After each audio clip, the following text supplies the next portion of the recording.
نحمده ونصلي على رسوله الكريم اما بعد فاعوذ بالله من الشيطان الرجيم بسم الله الرحمن الرحيم الف لام را تلك آيات الكتاب المبين إنا أنزلناه قرآنا عربيا لعلكم تعقلون نحن نقص عليك أحسن القصص بما أوحينا إليك هذا القرآن وإن كنت من قبله لمن الغافلين إذ قال يوسف لأبيه يا أبت إني رأيت 11 كوكبا والشمس والقمر رأيتهم لي ساجدين قال يا بني لا تقصص رؤياك على إخوتك فيكيدوا لك كيدا إن الشيطان للإنسان عدو مبين۔ سورۃ یوسف کا ادھر شروع ہوا۔ اسی سورۃ یوسف کی 5 آیات تلاوت کی گئی۔ یہ سورۃ یوسف ہے، مکے کے اندر نازل ہوئی۔ اس سورت کے اندر 12 رکوع ہیں اور 111 آیات ہیں۔ قرآن پاک کے اندر انبیاء اکرام کے اور بھی تذکرے ہیں، لیکن درمیان میں کہیں تذکرہ بیان فرما دیا، پھر کسی اور مقام پر تذکرہ بیان فرما دیا۔ 2 انبیاء اکرام ایسے ہیں جن کے قرآن پاک کا نام، سورت کا نام انہی انبیاء اکرام کے ساتھ ہے، اور پھر خالص اس سورت کے اندر انہی 2 انبیاء اکرام کا تذکرہ ہے، اور کوئی اس سورت کے اندر تذکرہ اللہ رب العزت نے نہیں بیان فرمایا۔ ایک یہ سورت یوسف اور دوسری سورت نوح، ان دونوں صورتوں کے اندر انبیاء اکرام کے قصے کو ہی اللہ رب العزت نے بیان فرمایا ہے، اور قصے کے ساتھ ساتھ اللہ رب العزت نے ایک سبق بھی ہمیں دیا ہے، اور نبی کریم صلی اللہ علیہ وسلم کے لیے بھی اس صورت کے اندر تسلی تھی کہ نبی کریم صلی اللہ علیہ وسلم کو بھی شروع میں بڑا پریشان کیا گیا، پھر ان کے اوپر بڑی سہولیات آئی۔ ایسے ہی حضرت یوسف علیہ السلام کو شروع میں بڑا پریشان کیا گیا، اس کے بعد یوسف علیہ السلام مصر کے بادشاہ بنے۔ بعض مفسرین نے لکھا ہے کہ یہ سورت کا شان نزول کیا ہے، تو بعض مفسرین نے لکھا ہے کہ کچھ یہودی نبی کریم صلی اللہ علیہ وسلم کے پاس آئے تھے، آ کے یہ سوال کیا تھا کہ ہمیں یہ بتلاؤ کہ یہ یعقوب علیہ السلام کا خاندان شام سے مصر کی طرف کیوں گیا تھا، اس کی وجہ کیا تھی، کس وجہ سے وہ مصر میں پہنچا تھا۔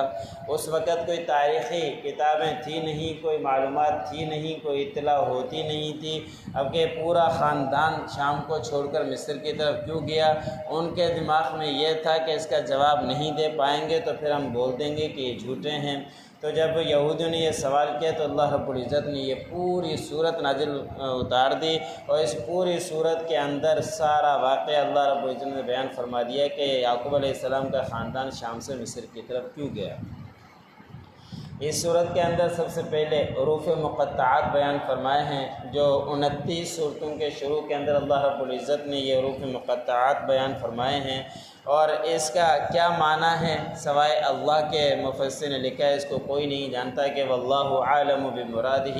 کہ اس کا مطلب، اس کی مراد اللہ رب العزت ہی زیادہ جانتے ہیں۔ اور یہ کتاب ایسی ہے کہ واضح اس کے اندر آیات ہیں، اور واضح بات یہ کہ اس قرآن کو عربی کے اندر نازل کیا گیا ہے تاکہ تم سمجھ جاؤ۔ جس قوم کے اوپر یہ قرآن پاک نازل ہوا تو وہ عربی ہی سمجھا کرتی تھی، اس لیے اس قرآن پاک کو بھی عربی میں ہی اتارا گیا۔ اس سے پہلے جتنی بھی کتابیں نازل ہوئی، تورات، زبور، انجیل، اس کے بارے میں کوئی گارنٹی کے ساتھ بتا نہیں سکتا کہ کس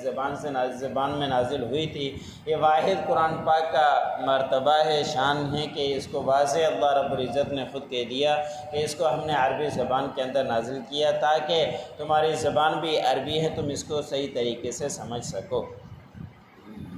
اللہ نے بیان فرمایا کہ ہم آپ کے اوپر اے نبی اچھے قصے بیان فرماتے ہیں، اس کے وحی کے ذریعے جو آپ کی طرف اس قرآن کے ذریعے ہم وحی بیان کرتے ہیں، اور وحی کے ساتھ پھر اچھے اچھے قصے ہم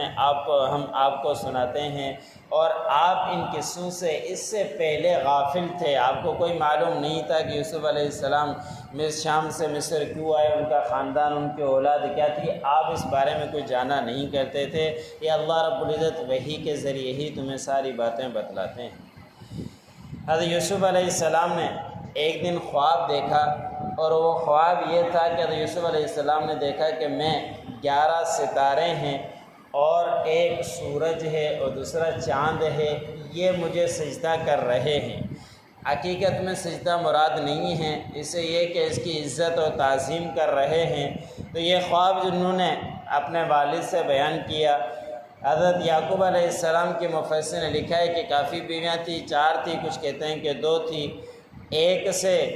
9 بچے تھے، اور دوسرے سے حضرت یوسف علیہ السلام ان کے بھائی بنیامین تھے۔ سوتیلے اولاد میں آپس میں انبن رہتی ہی ہے۔ تو حضرت یوسف علیہ السلام نے جب یہ خواب دیکھا تو خواب دیکھنے کے بعد اپنے باپ سے بیان کیا۔ حضرت یعقوب علیہ السلام نے فرمایا کہ اس خواب کو اپنے بھائیوں کے سامنے تذکرہ مت کرنا، اگر آپ نے ایسا کیا تو پھر آپ کے بارے میں وہ تدبیریں کرنا شروع کر دیں گے، اور پھر جب تدبیریں کریں گے تو شیطان تو انسان کا کھلا دشمن ہے، جب پتہ چل جائے گا تو پھر وہ تمہاری دشمنی پر اتر آئیں گے، اس لیے آپ ان سے خواب ہرگز بیان مت کرنا۔ حضرت یعقوب علیہ السلام کو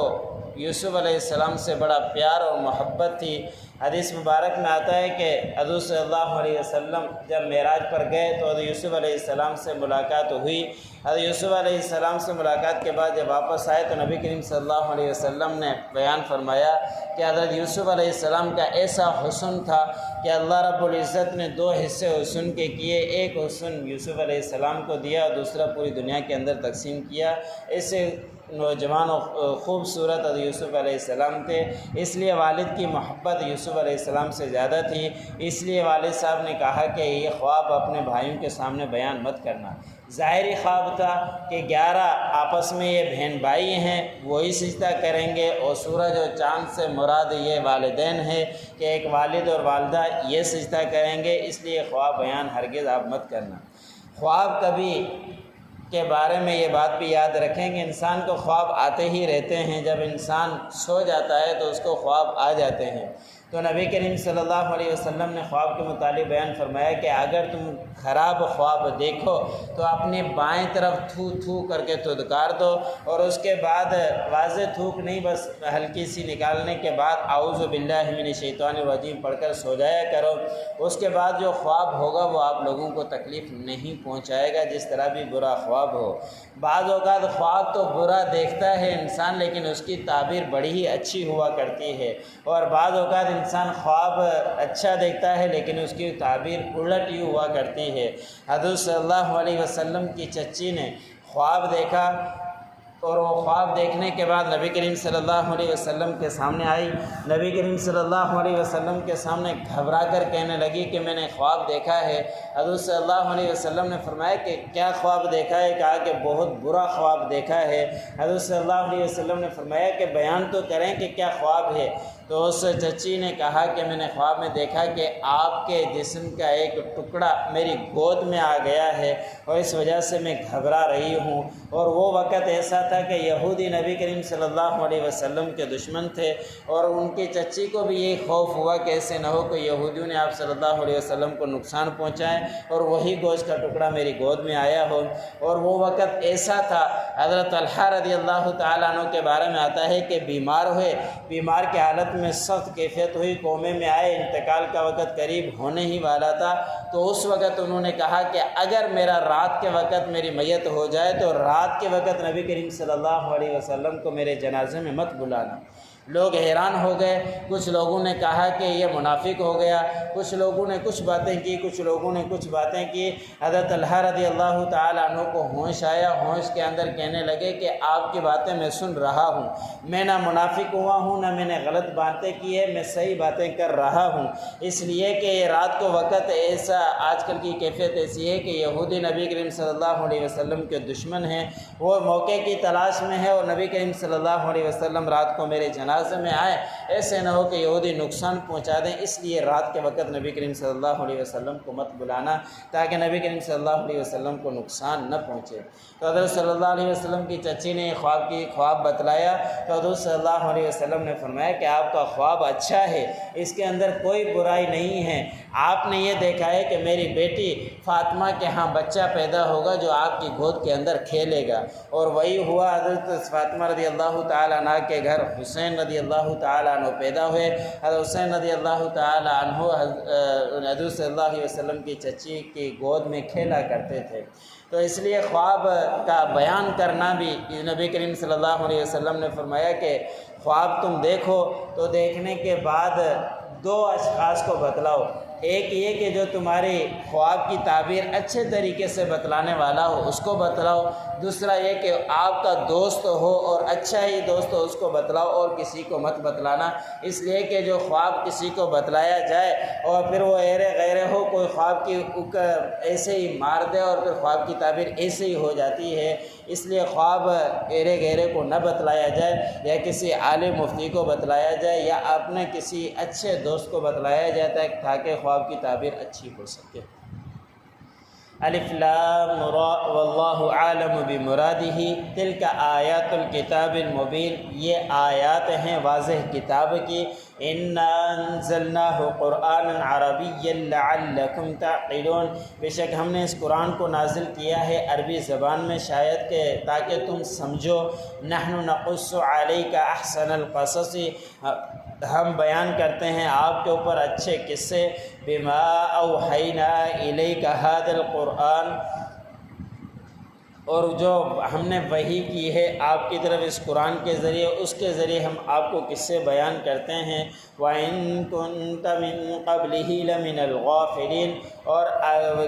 آپ اس سے پہلے ان قصوں سے غافل تھے۔ اذ قال یوسف لأبیہ یا ابت انی رأیت احد عشر کوکبا، جب کہا یوسف علیہ السلام نے اپنے والد سے، اے ابا جان میں نے خواب دیکھا ہے کہ میں 11 ستاروں کو، والشمس والقمر، سورج اور چاند کو، رأیتہم لی ساجدین، میں نے دیکھا کہ وہ مجھے سجدہ کر رہے ہیں۔ قال یا بنی، حضرت یعقوب علیہ السلام نے فرمایا کہ میرے پیارے بیٹے،